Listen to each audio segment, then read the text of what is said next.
的是七七欧洲快报，我是陈之琪。今天我们来到了巴黎，是我学生时代的第一站。我们要和我当初法文老师Julian一起来看巴黎很令人意想不到的一面。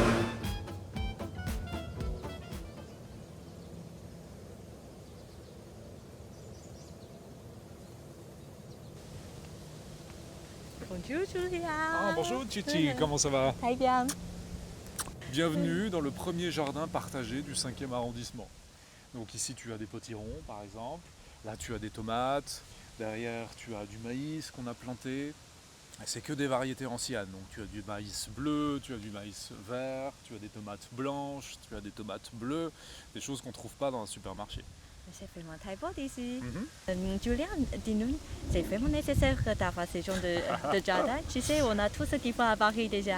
Ouais, il y a tout ce qu'il faut, mais ça manque un petit peu de nature en fait. Tu vois, la ville est dense, il y a beaucoup de gens qui habitent ici, personne ne se connaît. Ils ont tous besoin de se reconnecter un peu avec la nature. Donc les jardins partagés, l'objectif principal, c'est reconnecter les gens ensemble à travers la nature. Donc les gens viennent ici, font partie de l'association, ils apprennent à cultiver des légumes sans produits chimiques, parce que ça c'est important.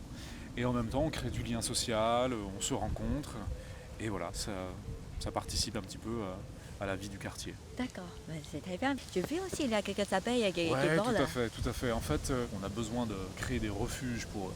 Donc ça, c'est un refuge pour les abeilles, et tu vois, il y a plein d'abeilles en fait qui tournent autour des fleurs de potiron, comme tu as vu tout à l'heure. Oui, c'est trop mignon. Dis-nous, Julien, tu as dit tout à l'heure que ça c'est un jardin partagé. Et du coup, bon, il faut partager tout avec tout le monde. Exactement. Les légumes, aussi les Tout à activités. fait. Et si tu n'aimes pas trop ces idées pour partager, qu'est-ce que tu fais alors? Alors si tu es un peu solitaire, Voilà. il y a d'autres façons en fait de cultiver son jardin. Je peux t'inviter chez moi si tu veux pour voir. On a un peu de temps? Ouais, je pense qu'on a un peu de temps. Oui, très On bien. y va? Merci. Bah, c'est parti.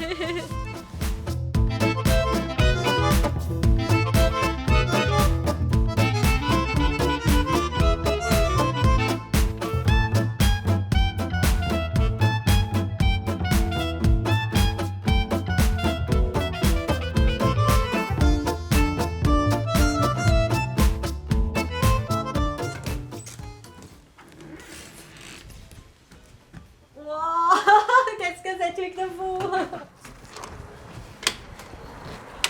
Et pour toi qui n'as pas le temps, qui n'aime pas partager, tu peux avoir ton petit jardin personnel.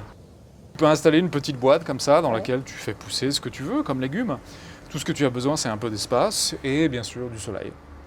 Donc là, tu vois, c'est ma chambre. Ouais. Comme ça, il y a une distance très courte. Donc je me lève le matin, je m'en occupe tout de suite, 5-10 minutes. Et voilà, c'est fait. Et regarde, tu vois, on a du maïs, on a des potirons, on a des mûres qui poussent aux pieds. Super, hein? C'est très beau. Ouais. 其实大家都不知道的是，Julian其实在台湾住过1年，而且很会说中文，所以我们就请他最后跟我们分享一下他在台湾的经验，还有觉得在台湾有没有这种都市农田发展的潜力呢？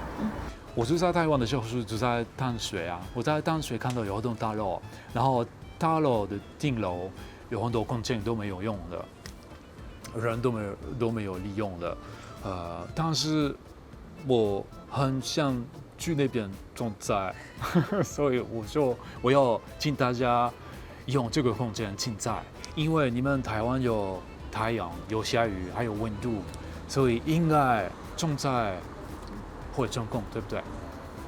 其实我自己在家也有种菜啦。自从我德国的先生跟我在一起之后，我们也种番茄啊。那收成的时候，小孩又很开心，可以亲近大自然，也可以送给邻居做礼物。所以就像Julian说的，希望大家一起动手做。